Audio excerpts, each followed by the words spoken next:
Bonjour à tous, aujourd'hui je vais vous comparer deux romans très récents, celui de Virginie Grimaldi et Que ne durent que les moments doux et celui de Serena Giuliano, Mamma Maria. J'ai choisi de vous présenter ces deux romans ensemble parce qu'il s'agit tous les deux de romans qui font du bien et que l'on appelle généralement des romans feel good, et aussi parce qu'ils ont la même structure. Il y a une alternance de deux narratrices de chapitre en chapitre, ce qui donne un certain rythme à l'histoire. Dans le roman de Virginie Grimaldi, le thème qui est abordé est celui de la parentalité.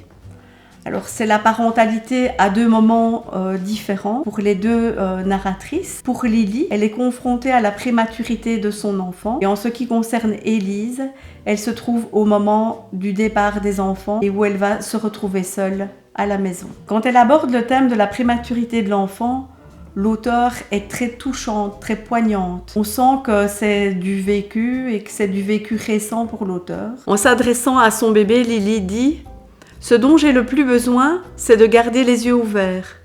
Si je les ferme, j'ai peur que tu t'éteignes. Comme si détourner les yeux te donnerait l'occasion de nous faire faux bond.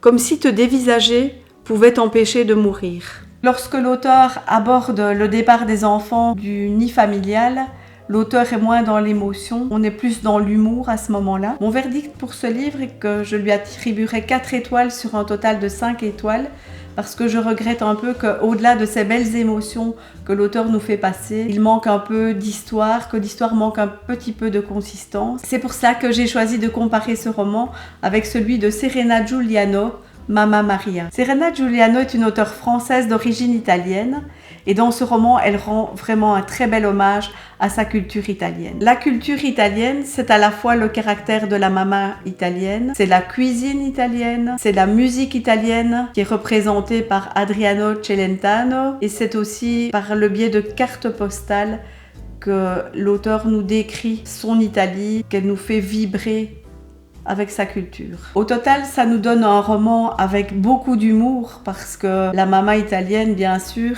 elle n'aime pas sa belle-fille parce que voilà, son fils aurait pu choisir une fille beaucoup mieux. J'admets que l'emmerder est mon passe-temps favori. À côté de l'humour de ce roman, c'est aussi un roman avec beaucoup d'amour.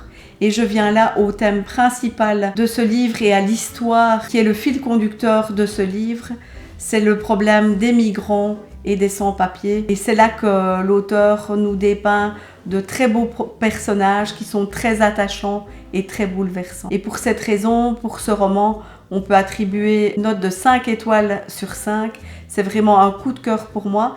Et donc si vous ne deviez choisir qu'un seul de ces deux romans, mon choix se porterait sans hésiter sur celui de Serena Giuliano. Voilà, merci d'avoir suivi cette vidéo. Le lien de ma page Facebook est dans la description. Et surtout, lisez.